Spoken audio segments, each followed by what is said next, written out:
အရင်ပိုင်းမှာဝိယုံနဲ့တွေရဲ့အန်ရကြားတဲ့ကတူရိန်ကိုလူမသိ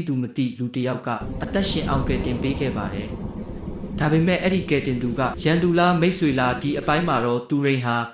အမှန်တရားတချို့ကိုသိလာရမယ်။ဝိယုံနဲ့တွေရဲ့လှုပ်ဝက်အစီအစဉ်မှာသူ့ကိုယ်တိုင်ပါဝင်ပတ်သက်နေတာကိုသိလာရတဲ့အခါတူရိန်ကထွက်ပြေးမလားရင်ဆိုင်မလားဆက်လက်ကြည့်ပေးကြပါဦး။ လူလေးပြေးတာနောက်ကိုပြန်ကြည့်မနေနဲ့ ဒီလိုနဲ့တူရိန်တို့မြို့တစ်မြို့တည်းဝင်ရောက်နိုင်ခဲ့ကြတယ်။ဒါပေမဲ့သူတို့မနာသေးပါဘူး။မြို့စုံကိုရောက်တဲ့အထိဆက်သွားပြီးမှတူရိန်ကိုကယ်တင်ပေးခဲ့တဲ့လူကြီးနဲ့အတူ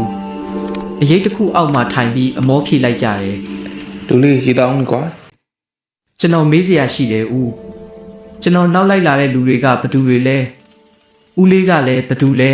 ။လူကြီးကခဏငြိမ်သက်ပြီးပြုံးပြောလိုက်တယ် အေးမိမိကငါမပြေးခင်ပါငါမင်းကိုပြန်မေးစရာတခုရှိတယ်ကွာမင်းလက်ထက်မှာရှိတဲ့တန်လိုက်အိမ်မြောင်နာကြီးကဘလို့ရလာလဲ ။ကျွန်တော်မှတန်လိုက်အိမ်မြောင်နာကြီးရှိတာ။ဘလို့သိလဲဦးလေး ငါသိတာပေါ့ဘာလို့ဆိုငါမှတလုံးရှိလို့ပဲဒီနာကြီးကအချင်းချင်းဖက်တယ်နေကြတယ်ကွာ ။တူရိန်ခဏငြိမ်ပြီးမှပြန်ဖြေလိုက်တယ်။အဲ့ဒါကကျွန်တော်ဖေပေးခဲ့တဲ့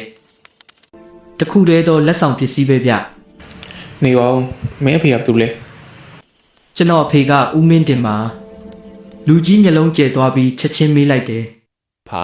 没你后来。 အဲ့ဒါဖူမင်းကလူလေးသူတွေပေါ့ ဟုတ်ပါတယ်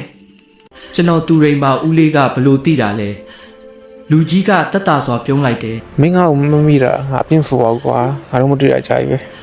ငါအသက်လေးရနေပြီလေတက်ကြီးတော့မင်းလည်းမမြင်မှုတော့ဘူးမင်းအဖေကနီကိုလိုမေ့စီပါကွာ ဒါဆိုဦးလေးကတူရိန်မျက်လုံးတွေတောက်သွားပြီး ဟုတ်တယ်ငါမောင်ကြီးပဲမင်းရဲ့ဥမောင်ကြီးပါကွာမမီဘူးလား ဟာဦးလေးရအခုချိန်မှာဦးလေးနဲ့တွေ့ရတာတကယ်ဝမ်းသာတယ်ဗျာ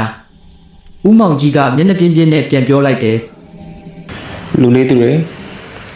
အဲ့လောက်ဝမ်းသာနေအောင်မင်းတော့မအနေအများကြီးရှိတယ်ငါရင်လိုက်ခဲ့အောင်